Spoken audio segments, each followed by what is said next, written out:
बच्चों आज ये वेक्टर का ये लेक्चर नंबर 6 और इससे पहले के लेक्चर में मैंने आपको पढ़ाया था triangle law of vector addition होता क्या है। ठीक है, अगर वो वाली वीडियो आपने नहीं देखी है तो यूट्यूब पे टाइप करें triangle law of vector addition by Mickey classes, आपको अच्छी सी वीडियो मिल जाएगी जिसमें आपको पूरा triangle law of vector addition से कॉन्सेप्ट क्लियर हो जाएगा। वहां पर ये भी बताया कि angle between the two vector क्या होता है, कैसे वेक्टर निकाला जाता है, रिजल्टेंट वेक्टर क्या होता है, मैग्नीट्यूड ऑफ वेक्टर क्या होता है, सब कुछ बताया।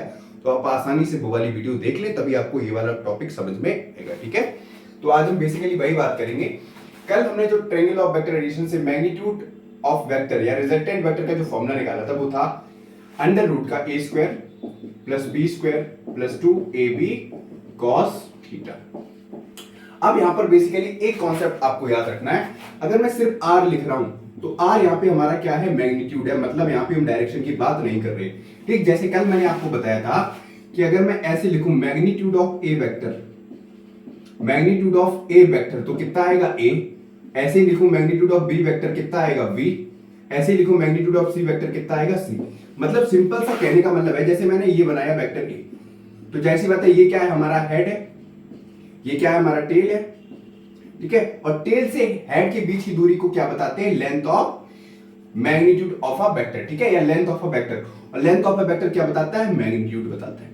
ठीक है, तो सिंपली ए वेक्टर का जो मैग्नीट्यूड होगा वो कितना आएगा, ए आएगा। ठीक, मतलब लेंथ ऑफ ए वेक्टर कितना होगा, ए। बात यहां पे समझ में। वैसे ही मैं सिंपली अगर मैं जब तक मैं एरो मार्क नहीं करूंगा वो वहां पे क्या बताएगा, हमारा मैग्नीट्यूड बताएगा। ठीक है, तो आज हम basically magnitude of resultant vector निकालना सीखेंगे कि रिजल्टेंट वेक्टर का मैग्नीट्यूड मैक्सिमम कब होगा, मिनिमम कब होगा, वो सारी चीजें भी देखेंगे। ठीक है, उससे पहले कुछ क्वेश्चंस हैं जो आपको करने हैं, वो बहुत इंपॉर्टेंट है। ये कॉन्सेप्ट तभी क्लियर होगा जब ये क्वेश्चंस आपको आएंगे। ठीक है, तो ये फॉर्मूला आपको याद रखना है, बिल्कुल बेसिक सा फॉर्मूला है। ये फॉर्मूला आया कहां से, triangle law of vector addition से। ठीक है, और थीटा क्या है हमारे पास यहाँ पे, theta is the angle between vector A and vector B. ठीक है, मैं 3 क्वेश्चन दे रहा हूं, फटाक से करके दिखाओ। ये एक ब्लॉक है, ठीक है, इस ब्लॉक पे F1 फोर्स लग रहा है इधर जो कि है 4 न्यूटन का, और F2 वेक्टर लग रहा है इधर जो कि है 3 न्यूटन का। ठीक है, सेकंड क्वेश्चन है, सेम ब्लॉक कंसीडर करेंगे, F1 भी आगे लग रहा है 4 न्यूटन का, और F2 भी आगे लग रहा है 3 न्यूटन का। थर्ड क्वेश्चन, ब्लॉक बनाया, F2 लग रहा है ऊपर की तरफ, कितना है 3 न्यूटन, और F1 लग रहा है आगे की तरफ 4 न्यूटन। फटाक से करके दिखाओ। आप यहाँ पे ए वेक्टर बी वेक्टर भी इंक्लूड कर सकते हो, इसको ए वेक्टर मान लो, इसको बी वेक्टर मान लो। पहले वाले क्वेश्चन में आप देखो ये इधर जा रहा है, ये इधर जा रहा है, दोनों अपोजिट डायरेक्शन में। तो सिंपल फॉर्मूला रखो, r बराबर under root a square plus b square plus 2ab cos theta. ठीक, अब दोनों अपोजिट डायरेक्शन में, तो फर्स्ट वाले केस में थीटा कितना हो जाएगा बच्चों, 180 डिग्री। ये तो आपको पता है, बहुत होशियार हुआ, कर लोगे। ठीक, अब ए की जगह कितना रखो, 4 का स्क्वायर प्लस बी की जगह 3 का square plus 2ab, 2 into 4 into 3 into cos theta कितना होगा, cos 180। ठीक है, सॉल्व कर दो आप।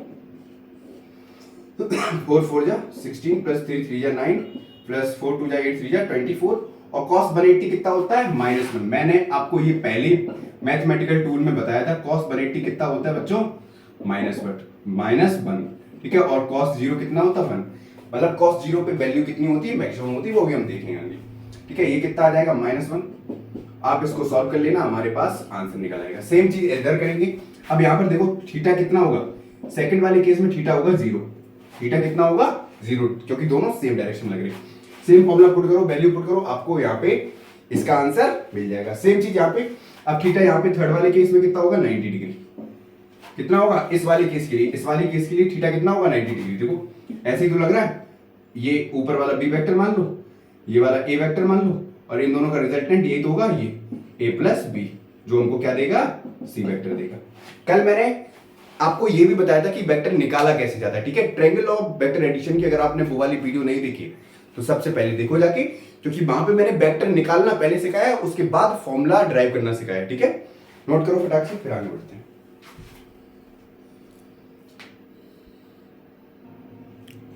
नोट हुआ बच्चों, नोट हुआ।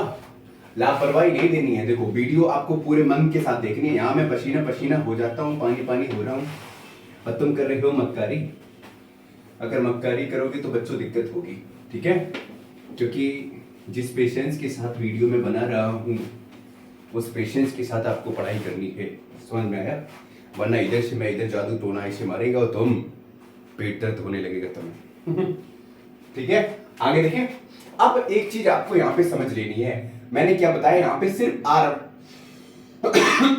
एक मिनट, आर हमारे पास यहाँ पे क्या है? मैग्नीट्यूड है, magnitude of resultant vector, resultant vector, ठीक है? और रिजल्टेंट वेक्टर है कौन सा? आर कैप, ठीक है? अब कई लोग यहाँ पे सी भी मान सकते हैं, ठीक है? सी को भी रिजल्टेंट वेक्टर मान सकते हैं। अब कंडीशन ये है कि जो सी आप ले रहे हो, चाहे सी लो, चाहे ए लो, चाहे बी लो, मतलब ये वेक्टर है ना, ठीक है?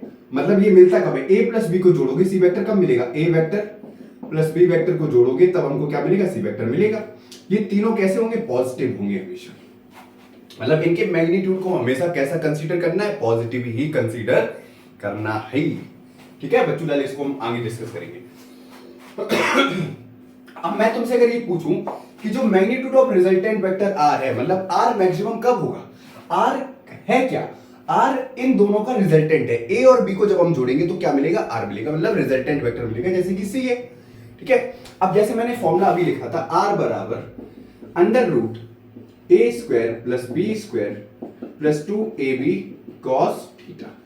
अब ध्यान से देखो, इस जगह अगर मैं ए और बी को फिक्स कर दूं, इफ ए बी को मैं फिक्स कर दूं, ठीक है, तो जो आर है वो डायरेक्टली रिलेशन दिखा किससे रहा है? थीटा से। मतलब आर चेंज कब होगा? जब थीटा चेंज होगा। मतलब मैग्नीट्यूड ऑफ रिजल्टेंट कब चेंज होगा? जब थीटा चेंज होगा। अब थीटा क्या है? एंगल चेंज होगा, एंगल डायरेक्शन भी तो बताता है। मतलब टोटली जो ये एंगल है, ये एंगल किस पे डिपेंड कर रहा है? इस पे, रिजल्टेंट वेक्टर। समझ में आया? बात समझ में आई?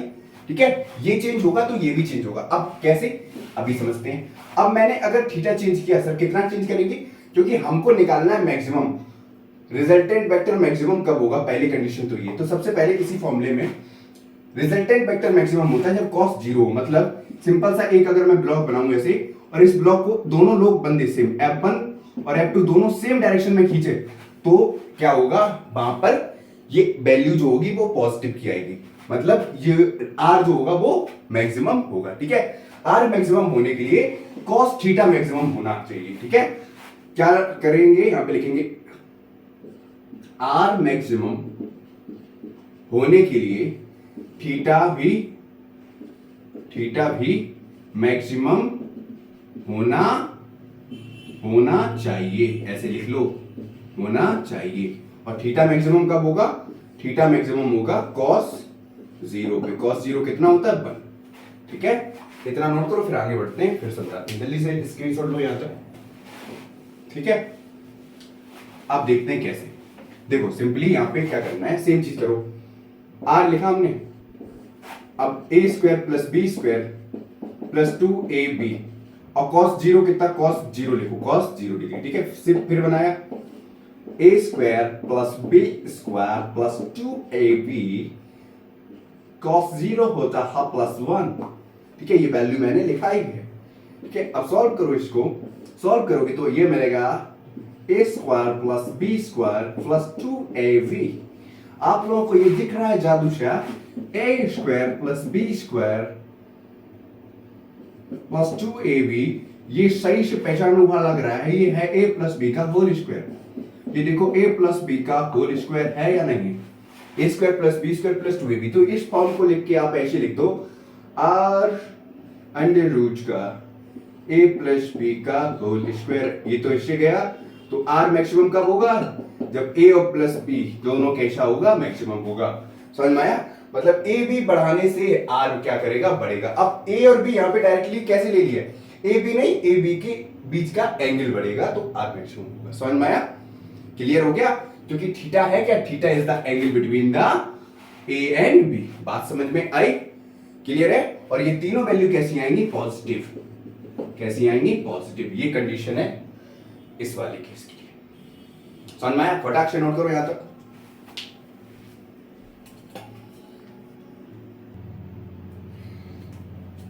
नोट किया यहां तक? नोट हुआ? ठीक है। अब मैं तुमसे पूछूं कि रिजल्टेंट वेक्टर मिनिमम कब होगा बच्चों? मिनिमम कितने पर होगा? अच्छा ये तो पता है ना, साइन कॉस की वैल्यू मैक्सिमम कब होती है? +1 पे मैक्सिमम होती है, -1 पे मिनिमम होती है। मिनिमम के केस के लिए, ठीक है, आर मिनिमम होने के लिए थीटा भी कैसा होना चाहिए? मिनिमम होना चाहिए। और थीटा मिनिमम कब होता है? 180 पे। मतलब cos 180 पे थीटा कितना होगा? -1। cos 180 की वैल्यू कितनी होती है? -1। ठीक है, सेम फॉर्मूला आप यहां पे रखो, a² + b² + 2ab cos theta, ऐसे ही रहने दो, इसको सेम एज इट इज रहने दो। 2ab -1 डायरेक्ट आ जाएगा ये भाई, a² + b² माइनस का 2ab। अब ये वाली आइडेंटिटी पता ही है आपको, a - b का होल स्क्वायर लग गया। लेकिन यहाँ पे सर आप कहोगे सर a - b मैं डायरेक्ट लिख दूं, नहीं, यहाँ पे हम मॉड में लिखेंगे। ठीक है, मॉड क्यों ले रहे हैं? क्योंकि मैंने पहले ही बताया है कि r a b ये तीनों कैसे आएंगे? पॉजिटिव आएंगे। क्यों? कि मैग्नीट्यूड कंसीडर कर रहे हैं। ठीक है, ये आगे बताएंगे, बस इतना आपको समझ लेना है। ठीक है, आज के लिए यही तक रखते हैं बच्चों। पीछे की वीडियो जरूर देखिएगा, अच्छा खासा कॉन्सेप्ट समझाया, आपको समझ में आएगा। ठीक है, अगर कोई प्रॉब्लम लगे कमेंट बॉक्स में जरूर बताइएगा।